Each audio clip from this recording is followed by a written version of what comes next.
Bailey Green, ladies and gentlemen, friends, it's a great pleasure to be with you this morning in my home city of Glasgow, where I was born. And indeed, I'm grateful to Glasgow Council for providing this magnificent facility. I spent many a meeting when I chaired the Housing Committee before I went into Parliament and was on COSLA, debating in here, in these chambers, how to eradicate housing poverty and the slums in Scotland. And I want to congratulate Scottish CND for its commitment and also for this very timely conference. This year is a momentous one for campaigners for nuclear disarmament. Last July, candidate Barack Obama said it is time to stop the spread of nuclear weapons and to reduce the arsenals from another era.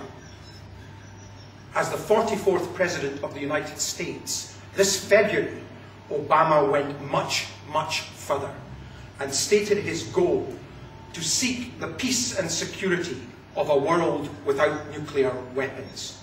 In March, Russian President Medvedev declared that his country is fully committed to reaching the goal of a world free from these most deadly weapons. And Gordon Brown in March too spelled out his ultimate ambition of a world free from nuclear weapons. No previous United States President and no previous UK Prime Minister has so unequivocally and publicly stated their determination to achieve a nuclear weapons-free world.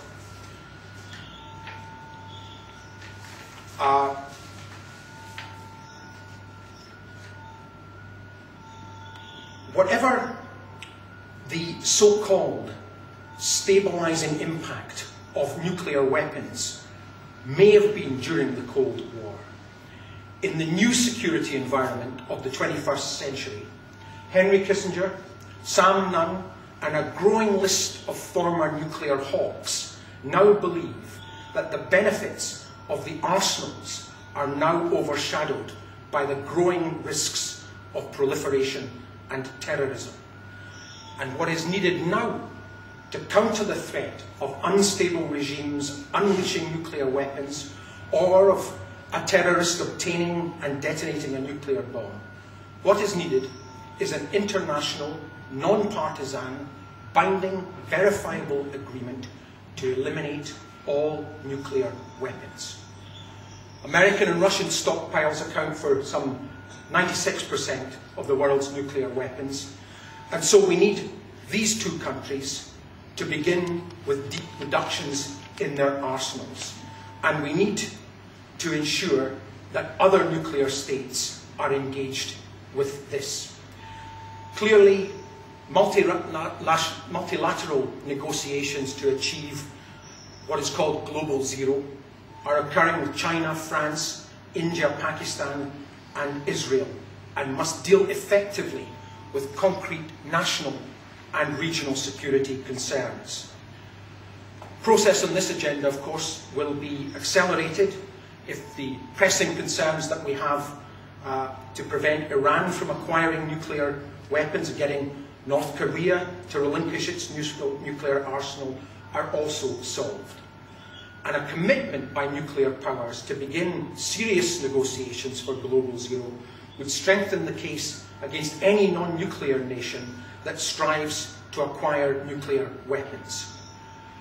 A far-reaching joint initiative by Presidents Obama and Medvedev will fortify the 2010 Non-Proliferation Treaty Review Conference.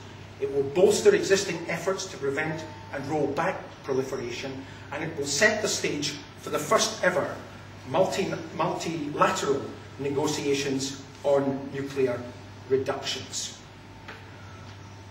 While we all here believed that the Cold War and mutually assured destruction posed a real threat of catastrophe of nuclear conflict, I believe today that the threat of a nuclear detonation is greater than at any time since Hiroshima and Nagasaki.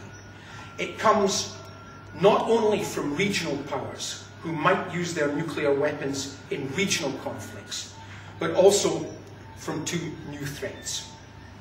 There are currently 439 nuclear centres in the world, including nuclear power stations and research facilities. Across the world, dozens of countries are opting for civil nuclear reactors over coal-fired and other reactors to supply their base load. Plans are in hand at the moment for 300 more nuclear plants and research centres. Now, we all know that the initial stages of creating nuclear weapons is identical to those of civil development. And unless strictly regulated and subject to independent scrutiny, these 700 plus now facilities could pose the biggest threat. Hence everyone's concern about North Korea and Iran, Israel too. 180 nations, over 180 in fact, have agreed not to commit to nuclear weapons in return for unfettered access to peaceful nuclear technology. This has been, of course, the foundation for international proliferation regulations for 3 decades. So we need an international agreement to allow all countries who wish to operate nuclear power plants guaranteed access to nuclear fuel and independent of any veto or interference by another country. And that points to an enhanced role for the International Atomic Energy Agency, bringing civil and nuclear supervision together. And we need an internationally verified fuel bank, which every civil nuclear state is entitled to draw on to supply its reactors. The second threat, I believe, new threat, comes from cyber warfare, including hacking. Control and command systems must be protected from hackers, for this now proposes an identifiable risk. And it makes the fact that the more these systems are automated and computerized, the more the threat there is from such intervention. This could be the subject of a whole conference of its own, of course. When the Russian and the American president met for the first time, they took the historic opportunity of confronting the most urgent security threat to our world, the proliferation of nuclear weapons and the risk of nuclear terrorism. This, of course, goes beyond traditional arms control, and I believe has to set the world on a course towards the total elimination of nuclear weapons, global zero. In London and yesterday in Rome, Russia and the USA agreed to begin work immediately to achieve an accord for deep reductions in their arsenals, and then lead a longer-term effort with other nuclear powers to eliminate all nuclear weapons worldwide through phased and verified reductions. Today, 9 countries have more than 20,000 nuclear weapons, many of which are programmed to launch in minutes. A nuclear conflict or a nuclear accident could cause millions to die in an instant and create a human and environmental catastrophe. We know that terrorist groups have been trying to buy, build, or steal nuclear weapons. And in the last 2 decades, there have been at least 25 instances of nuclear explosive materials being lost or stolen. If terrorists were to get their hands on a bomb and explode it in a big city, hundreds of thousands of people would die instantly.